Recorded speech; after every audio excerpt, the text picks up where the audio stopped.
never knew my father, but Mom and I were really close. We didn't need anyone else. We both loved to talk over a cup of hot chocolate in the morning and tell each other the most interesting things we read on the internet. Fact-checked, of course. See? This male model is walking on the ramp with heels. Guess what? Apparently high heels were originally for men. After that, we biked to school most mornings on Mom's way to work. One day, when we were in a little bit of a rush, Mom and I raced through a light just as it turned. I didn't pay attention to a car making a left turn, crossing the intersection and nicking Mom's back tire, sending her flying off her bike while it sped away. Rage rushed through me and I threw rocks at the car before it sped away without looking back.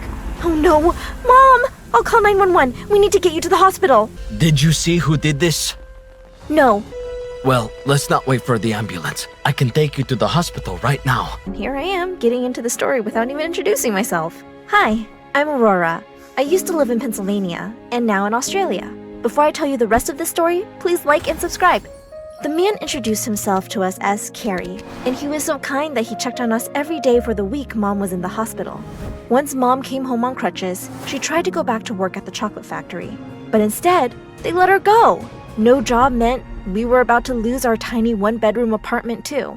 We were struggling when Hi, I'm Aliyah. Come on in. It's time to get to school, and we better hurry or we're going to be late. Luckily, school is right through here. Welcome to my school. Like a guardian angel, Carrie showed up at the door. He came to meet us as it was his last day in Pennsylvania, and when he heard about everything, he had an idea. I have plenty of room, and I'd really like to help you and Aurora. The next thing I knew, we packed and left everything I liked and moved with Carrie to Australia. He had an enormous mansion. I had my own bedroom and my very own study with an art corner. Carrie even hired Mom to be his office assistant, and we never had to cook or clean anything. The upstairs housekeeper made our beds, and the driver took me to school along with Carrie's twin nieces, Julie and Jackie. You'll have to sit in the boot, like the dog we never had. There's plenty of room in the back seat. It's a big SUV. We're not sitting next to you. Just because our uncle took you in does not mean we have to change our lives to make room for you either. So yeah, I sat in the back. Didn't try to make friends with their friends, and I kept to my passion, which is art. When I wasn't finding art to look at, I was drawing.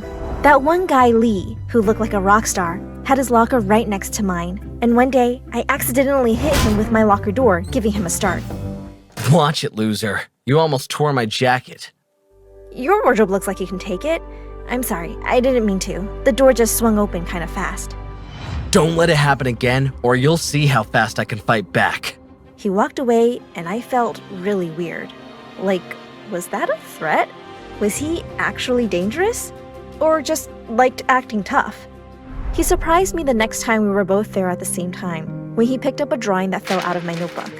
This looks like a cross between an old famous Degas and a cool Banksy. Way to mix decades together. Wow, I'm surprised you know who these artists are. Maybe you shouldn't judge a book by its cover. He did dress like a rebel, and I'd seen him drive a flashy scooter. Lee was one of the most popular boys in school and super handsome. But that didn't mean he wasn't smart. Well, when the book speaks in cliches, you don't expect much. Touché, mademoiselle. I'll try to be more original. Maybe you should crack this book open to see more of the story. Are you asking me out in a very roundabout way? It sounds like you want me to, new girl. I could oblige, but I don't want to be late for class. He walked backwards, keeping his eyes on me for a moment, and then turned and went ahead. That afternoon, our English literature teacher separated the class into two halves. My half of the room wrote our names on tiny slips of paper and dropped them in a hat. The other half of the room each picked one of our names. Julie and Jackie got each other, which seemed fitting. I got Aurora. What do you know? You can put it back and pick again. I don't mind. The class laughed, but the teacher said there were no swaps, and we found out that we had to act out a scene from a Shakespeare play. Oh, this should be fun. I bet you want to do Romeo and Juliet. No, why would I pick that when I could play someone who hates you? I thought you didn't like cliches. Obviously we should do. And then we both said it at the exact same time. Much ado about nothing. A play where the world could be blowing up. And people are more concerned with the petty, stupid stuff. Shakespeare really is timeless. Yeah, stupidity hasn't ended in hundreds of years. Isn't it always the handsome ones who are the worst? All the way home, I had to bear Julie and Jackie taunting me about Lee while I sat behind them in the car. Is that a play where you get killed by the boy you're paired with? That's definitely the one you should do with Lee. You two are thinking of fairy tales. Maybe you should do Cinderella and see how that goes. I ignore the rest of their jabs. The next day, I was studying in the library when Lee came over, plopped his smelly shoes on my table, and gave me a weird look. I snapped. I picked up the heaviest book I could find and threw it right at his feet. Oh, sorry. Ouch! Ouch! I laughed as I walked away. He still followed me, then blocked my path with his arm. Come to my place after school? What? Are you nuts? Don't we need to practice the play? My house is perfect for it. And what? You've got blisters on your feet? Can't make it to my place instead? Ugh, does your place have a library and a stash of theater props? Not sure. But okay, I'll come over. But first, apologize for the locker incident, now. And then it would be a yes. Promise. Yes. I'm sorry, beautiful. Did you hear that? Or is it just me? Okay, apology accepted. Anyway, I'm good at lying, but you promised me. So, see ya. Ugh. He stormed off and I went to his house after school that day. Only his parents' house was an even bigger mansion than Carrie's. And the art on the walls was better than a museum collection. Originals of every artist I'd ever heard of. Wow. Wow. Wow! Lee sprayed his mouth with some breath freshener before we started reading some lines together. That's weird. It's not weird. It's chivalrous. I think you should also do the same for your feet. What other fun facts should I know before I have to stand close to you? Okay, Miss U.S. of A. Let's just focus on the homework, shall we? When Carrie's driver came to pick me up, he asked Lee why he hadn't been around, as he knew him well, but that must be because Julie and Jackie had invited him to some party at home. As I reached home, I was surprised to see Mom and Carrie sitting close, watching a movie together. Well, I didn't mind. But later that week, Mom seemed upset after a nice dinner out with Carrie. When I asked her what was wrong, I was shocked at her answer. Carrie and I have gotten closer, so I guess he felt comfortable telling me the truth. He was driving the car that hit me. What? He deceived us and I thought of him as an angel all the time. He should be in jail. I'm going to call the police and tell them everything. Mom tried to stop me, but I stormed off and took a bus to the police station. The kind officer told me that they had no jurisdiction for something that happened in a different country. I was so angry. So I started to think of ways to hurt Carrie like he hurt Mom.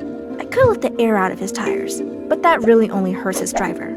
I could mix salt into his coffee, but it might not bubble over like a soda would.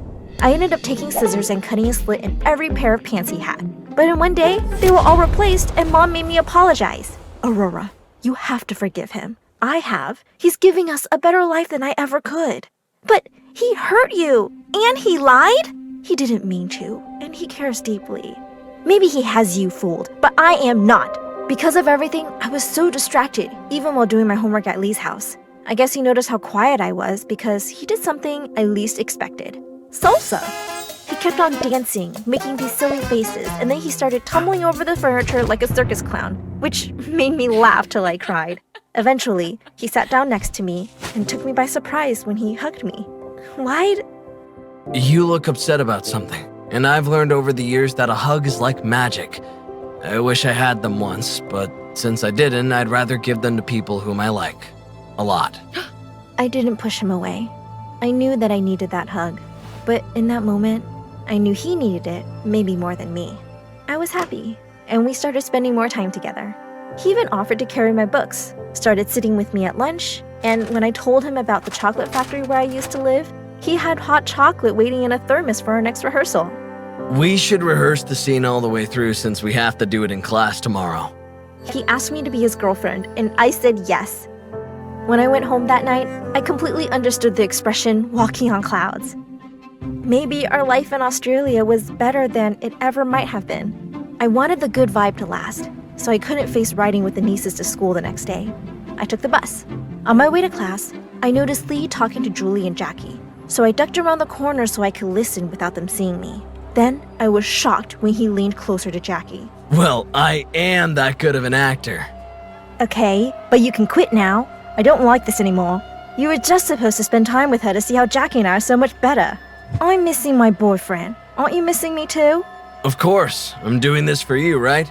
You two came up with this plan. Plan? Getting close to me was all some sort of game for them? He didn't want me any more than Carrie wanted us. I was fuming. I raced to the bathroom to pull myself together and set my own plan in motion. When it was time to perform our scene in class, I put on the low-cut costume our maid delivered for me with an extra prop I asked her to bring. Lee whispered in my ear before we began. Aurora, you look amazing. Wait for the next surprise. When he tried to squeeze my hand, I conveniently pulled away to grab my little paper bag with the prop inside. In our scene, we worked out that Lee would casually take a bite from an apple. We ad-libbed and made up some added dialogue when I handed him a caramel apple instead. What a treat to have caramel. You'd think it was my birthday. I tried to keep from laughing, but his face was priceless as he took a bite and found it was a caramel onion. The whole class laughed at him, but he kept going, like he wanted to prove he'd do anything for me. After class, Lee grabbed my arm. What was that? Maybe Jackie, your real girlfriend, has some of your mouth freshener for you.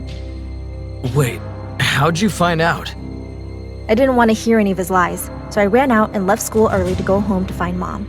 I begged to move back to Pennsylvania, but Mom showed me a giant new ring right before Carrie walked in. Aurora, I know it's fast, but Carrie and I feel it was fate that brought us together. I didn't know that my trip to America will help me find the two people I care about more than anything in the world. I'm very sorry that it had to be through an accident. It was an honest mistake, and I don't want to lose both of you. I was beginning to soften toward Carrie. He was really showing he cared. I guess that look in his eyes was the dad moment I'd been missing. I'd been overthinking it, but he'd done so much for us. Clearly, my anger took the best of me. And if you still don't agree, I'm not going to press your mom to stay. And you know, I've had enough punishment as I had those piles you wished for me. At least take it back. I'm sorry. But I never want to go back to that school, though. They're hateful. As I told them what happened, I didn't see that Lee had been let into the room. You only think that because you don't have all of the information. Didn't you say you like to fact check? In that moment, I knew it was time I took charge of my own narrative. Lee looked like he'd been crying, but even his explanation didn't change my mind. I never meant to hurt you. I was trying to find the right time to tell Jackie that she and I were through and how much I really do like you. That getting to know you was absolutely the best thing ever. Wow, that's sweet. And I know what I'm doing. Lee, you are exactly the kind of guy I want to be dating. And Carrie, you've done so much for Mom and me. Only, I just realized that I don't want to be an extra in anyone's story or a prize in some twisted game. I don't need any grand gestures to know my worth or dictate my happiness either. Lee's eyes held a mixture of admiration and surprise. Carrie and Mom both looked like they respected what I was saying. I'm going back to Pennsylvania, not because I'm running away from what happened here, but because I've got dreams to chase. I want to go to art school and build my life on my own terms. Lee remained silent, but I could tell he liked what I was saying. But what about us? You will always be a part of my story, but it's time for me to write the next chapter in my own way. Carrie, you and Mom have a chance at happiness. I won't stand in the way of that. Lee, if what we have is real, it'll survive the distance and the test of time. The room was filled with a sense of understanding as Carrie told a maid to pack my things. When I hugged my mom goodbye, I whispered, "I'm doing this for us, Mom, so we can both be strong independently." I left the mansion with my head held high, not as a girl swept up in a whirlwind of events, but as a young woman taking her first steps into a future she was crafting for herself. On the plane back to Pennsylvania, I sketched a collage of lessons learned over the past few months, friendships formed, and a path leading to a bold, unapologetic future of my own design. Of course, I included a kiss with Lee in that future. Stay tuned for the story of when he visits me.